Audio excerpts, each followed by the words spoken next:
I've been secretly in love with my best friend's crush for months, and when she finally started dating him, I couldn't stop myself from ruining it. I've known her for years. We've shared every secret, every late night laugh, every heartbreak.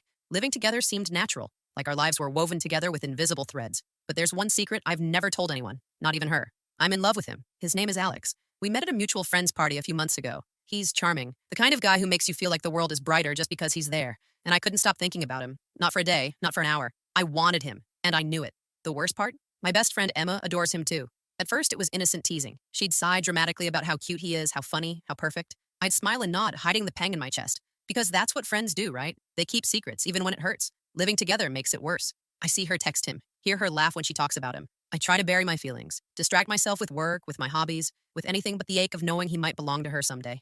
And then it happened. She asked him out. That's it. Simple. Casual. She told me after dinner one night, smiling, glowing. He said yes, she said, hugging me tightly. I hugged her back, forcing a smile. But inside, something cracked. I told myself I'd be happy for her, that I'd support her because that's what friends do. But that night, lying in my bed, I felt the truth. I didn't just want him. I couldn't just watch her have him. I've never acted on jealousy before. I've never sabotaged anyone, never lied or manipulated. But now, as I stared at my phone, scrolling through the messages they'd sent each other that night, I felt something dark awaken inside me. A whisper that said, maybe I could change the outcome. Maybe I could make him mine.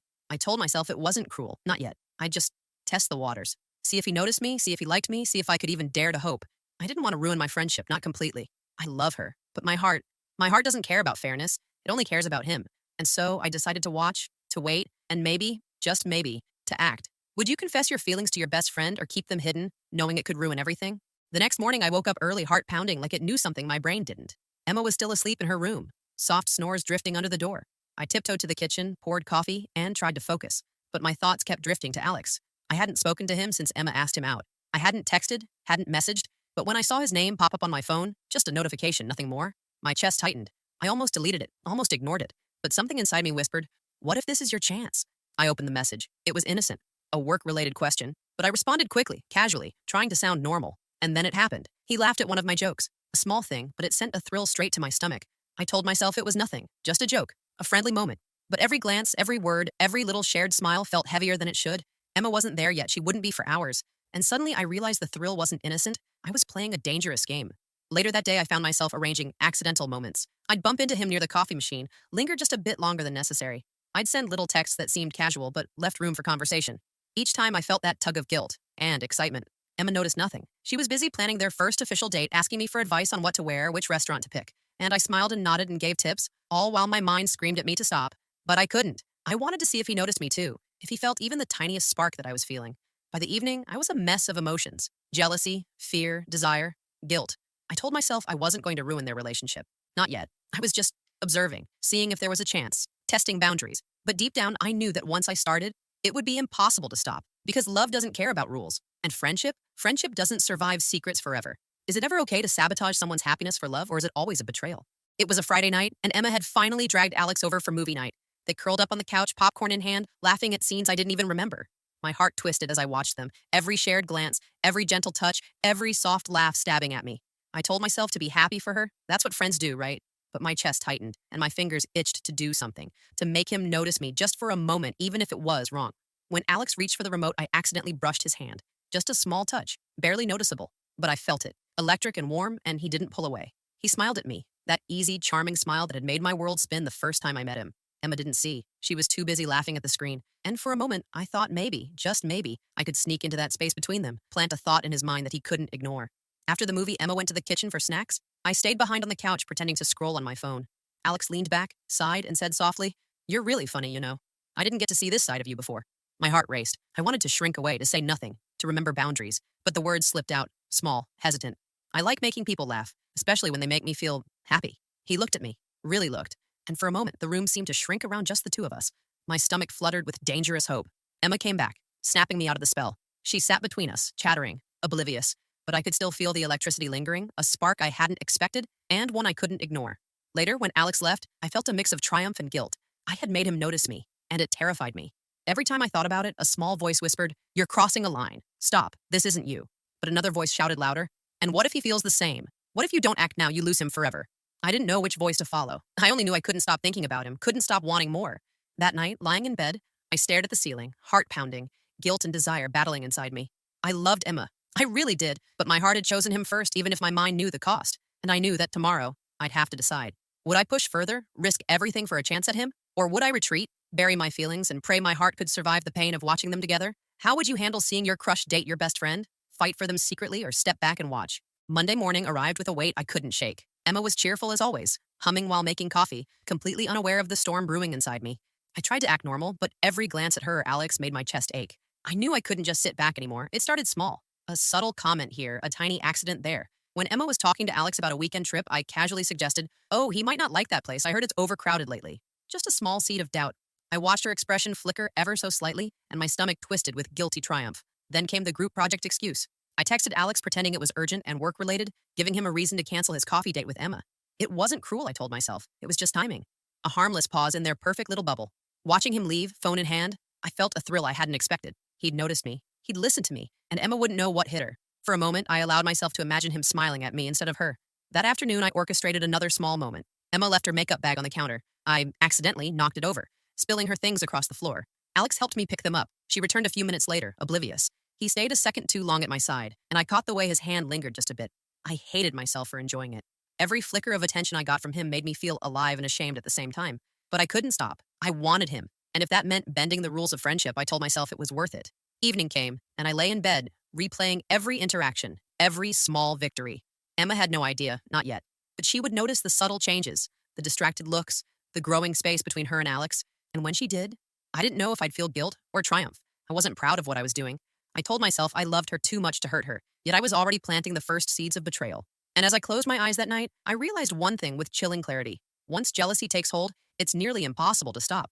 Would you confront your best friend or secretly sabotage their relationship if you were in love with the same person? The weeks that followed were a mix of tension, guilt, and longing. Emma and Alex seemed oblivious at first, caught up in their whirlwind romance. But subtle cracks began appearing, and I couldn't help but notice. I watched every smile, every conversation, every fleeting touch, cataloging them in my mind, searching for weaknesses I could exploit, or moments that made my heart ache. One evening, Emma came home excitedly, recounting the lunch she'd shared with Alex. She laughed, her eyes sparkling, and I forced a smile while my chest tightened. Every word they exchanged, every inside joke, every memory they were creating without me felt like a dagger. I decided to step up my subtle interference. Nothing overt, nothing that would immediately reveal my intentions, just small, careful nudges. I suggested to Alex that a particular restaurant they planned to visit might be crowded and overrated. When he texted me, I made casual comments about how I enjoyed our private conversations. Little things, innocent on the surface, but enough to create hesitation, to make him notice me, even if subconsciously. Emma began noticing little changes, a pause in his replies, a distracted glance, a smile that didn't reach his eyes. She asked me once if I'd spoken to him that day. I laughed nervously, brushed it off, and said, "Just work stuff, nothing important." My heart raced, a mix of guilt and triumph. It was exhausting, balancing friendship and desire, morality and obsession. I wanted to stop, I told myself. I wanted to let them be happy, but my heart wouldn't allow it. I wanted him. I wanted to be the one he looked at the way he looked at her. One night, as I walked past their room, I overheard them talking. Their laughter turned into an argument about something trivial, a misunderstanding I hadn't planned. My stomach churned, part of me feeling guilty, part of me relieved. Relief because maybe this meant I still had a chance, and guilt because I knew, even if it was coincidence, I had helped create that tension. I tried to bury my feelings to distract myself with schoolwork, reading anything that didn't involve Alex, but it was impossible. Every time I saw them together, every touch, every smile reminded me of what I wanted and what I couldn't openly claim. By the end of the week, the strain in their relationship was subtle but undeniable. Emma seemed uneasy, questioning small things, second-guessing Alex, and I felt a mixture of shame and excitement. I hadn't crossed a line completely yet, but I was teetering dangerously close. Lying in bed that night, staring at the ceiling, I realized I had a choice. Stop now, confess, and possibly lose both him and my best friend. Or continue, risking everything for the one thing my heart demanded. And I didn't know if I had the courage to choose wisely. Could you forgive your best friend if you discovered they were subtly sabotaging your relationship out of love? It was Thursday evening, and the apartment was quieter than usual. Emma was at work, and Alex had stepped out to pick up some groceries. I sat on the couch, heart racing, staring at my hands. The guilt had started to weigh heavily, pressing on my chest like an invisible hand. Every small act of sabotage, every lingering glance, every subtle comment replayed in my mind. I couldn't ignore it anymore. Something had to give. But confessing? That was terrifying. I loved Emma. I loved Alex. And I loved the feeling of being wanted, but only when it wasn't fully mine. Just then, Alex returned. He had a bag of groceries in one hand, and when he saw me, his smile made my stomach twist. I wanted to shrink into myself, disappear. Instead, I asked casually, "How was shopping?" pretending everything was normal. He put the bags down and sat beside me. "It's fine," he said, but there was something in his eyes. Curiosity, maybe suspicion. "Are you okay?" "You seem different lately," I froze. My mind scrambled for words. Different? Have I been obvious? I've just been stressed. I said finally, trying to sound casual. Nothing to worry about. But he didn't seem convinced. He reached out, lightly touching my hand. You know you can tell me anything, right? That simple gesture sent a shock through me. I wanted to tell him everything. The secret crush, the jealousy, the little sabotages, but I couldn't. The truth would ruin everything, and yet lying felt worse. Before I could speak, Emma came through the door, humming a tune, cheerful as ever. I felt the weight of my guilt double. Alex looked at her, then back at me, a flicker of tension passing between us. I forced a smile, nodded, and pretended nothing had happened. But later that night, alone in my room, I finally admitted it to myself. I loved Alex. I wanted him. I wanted to be noticed, chosen, more than I'd ever wanted in my life, and I had betrayed Emma in ways I wasn't proud of, all because my heart refused to be quiet. I realized then that things couldn't continue as they were. Something would break. Either Alex would notice, Emma would confront me, or my guilt would consume me entirely. And deep down, I feared it might already be too late. Is honesty always the best choice in love? Or are some feelings better left unspoken to protect friendships? The tension in the apartment had grown almost unbearable. Every glance between Emma and Alex, every shared laugh made my stomach twist. I tried to keep my distance, pretending to bury myself in work and errands, but it was impossible. I was living with two people I loved, one secretly, one openly, and the guilt was eating me alive. That evening, Emma returned early from work. I was in the kitchen, pretending to organize the shelves, trying to keep my hands busy so I wouldn't fidget. She leaned against the doorway, arms crossed, watching me. Something's off, she said softly. I don't know what it is, but you've been different. I swallowed hard. My heart pounded, guilt and fear mingling. What could I say without revealing everything? I'm jealous of you. I'm in love with him. I've sabotaged your relationship. Those words would ruin everything. But lying? That felt heavy, suffocating. Before I could respond, Alex walked in. He looked between us, sensing the unspoken tension. Are you two okay? He asked, his voice gentle but cautious. I wanted to disappear. I wanted to run, to hide in my room, to pretend this wasn't happening. But I couldn't. Not anymore. Something had to change. Emma stepped closer, her eyes searching mine. Please, she said quietly. If something's wrong, just tell me. And for a fleeting moment, I almost did. I almost confessed the feelings I'd hidden, the moments I'd manipulated, the games I'd played. But fear gripped me. Fear of losing her, fear of losing him, fear of everything shattering into pieces. Instead, I nodded weakly. I'm fine, I whispered, even though my voice cracked. Really, I'm fine. Alex frowned, concern flickering across his face. I don't know, he said softly. You're not acting like yourself. Emma sighed and sat on the couch, motioning for me to join her. I hesitated, then sat down, forcing a smile.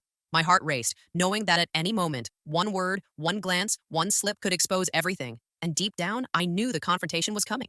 It had to. Secrets have a way of surfacing, especially when hearts are involved. Whether it came from Alex noticing my intentions, Emma questioning my actions, or my own guilt finally spilling over, the moment was inevitable. I had played with fire for too long, and now the flames were closing in. I could either face the truth and risk losing everything, or continue hiding and risk losing myself. When a secret threatens to ruin everything, would you confess immediately or wait, hoping no one notices? It happened on a rainy Saturday evening. Emma and I were in the living room, the sound of rain tapping against the windows, when Alex arrived unexpectedly early. He looked exhausted but serious, and I immediately felt a pit in my stomach.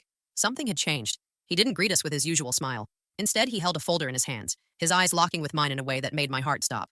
We need to talk, he said, voice low. Emma tilted her head, confusion written all over her face. About what? She asked softly. Alex sighed, taking a seat between us. I've noticed things, odd little things, moments that didn't make sense, messages that seemed carefully worded, and I've been paying attention. I wanted to disappear. My hands shook, my mind raced, trying to figure out what to say. My worst fear was coming true. The secrets I'd tried to keep buried were surfacing, and I had no control anymore. Emma looked between us, suspicion flickering. Wait, are you saying what I think you're saying? Alex looked at me. I think you like him, or at least you've been manipulating things so he notices you. And it's affected us. Our relationship guilt crashed over me like a tidal wave. I couldn't speak, couldn't deny it.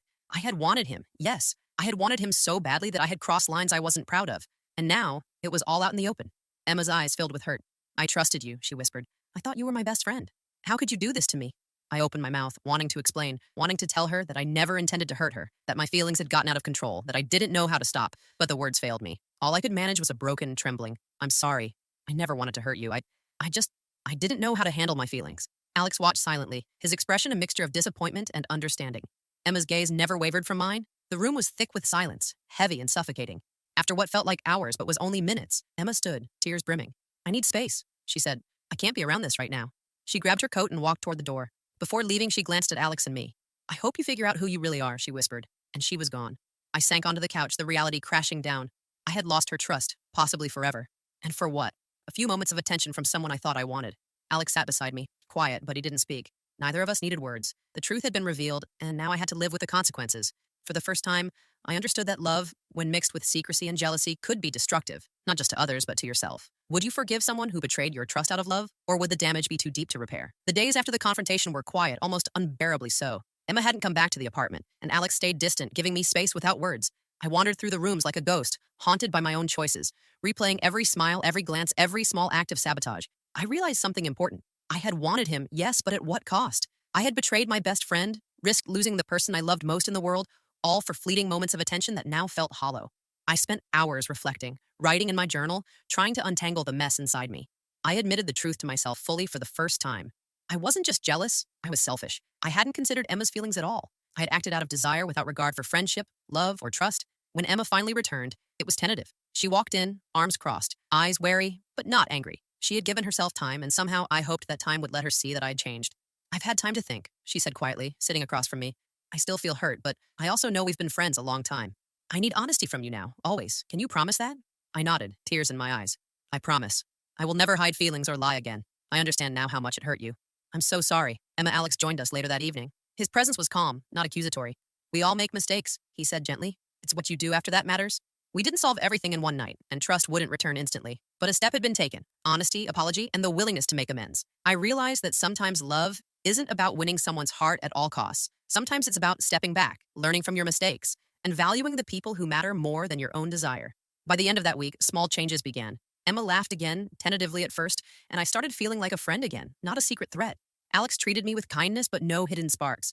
Our bond realigned, honest and transparent. I had a choice every day now: to be honest, to nurture friendship, to respect love, or to fall back into old habits. And I chose honesty. I chose friendship. I chose growth. It wasn't easy. Healing never is. But I finally felt like myself again, a better, wiser version, capable of love without deceit. Could a friendship survive betrayal? Or is some trust impossible to rebuild? Weeks passed and the tension slowly eased. Emma and I began talking again, cautiously at first, then with the warmth we had always shared. The apologies had been said, the tears shed, and slowly, forgiveness began to stitch the torn pieces of our friendship back together.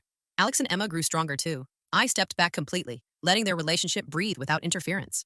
At first it was hard. Every laugh, every touch between them reminded me of what I'd wanted. But instead of bitterness, I tried to feel gratitude for lessons learned, for the depth of my own emotions, and for the chance to rebuild what I'd almost destroyed.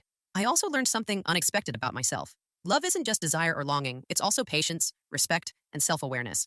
I realized that acting on selfish impulses could bring nothing but pain. I had seen it firsthand. One afternoon, Emma pulled me aside. "I forgive you," she said simply, looking me in the eyes. "It took me time, but I can see that you understand now. I don't want to lose our friendship over this."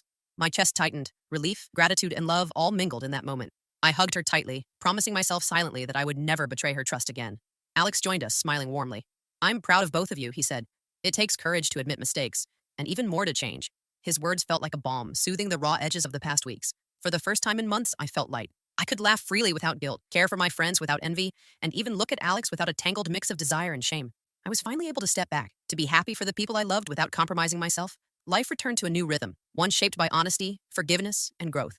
I learned that love is never simple. Friendship can be tested in unimaginable ways, and our hearts can both break and heal when guided by truth. I still thought of Alex sometimes, but now it was with clarity, not longing. I understood the difference between love and obsession, desire and respect. I had survived the chaos of jealousy, learned from my mistakes, and found a deeper, truer strength inside myself. And most importantly, I realized that some bonds, friendships built over years, tested by storms of emotion, could endure anything if nurtured with honesty, courage, and love. I finally felt whole again. Would you choose love or friendship if you had to pick? And could both survive?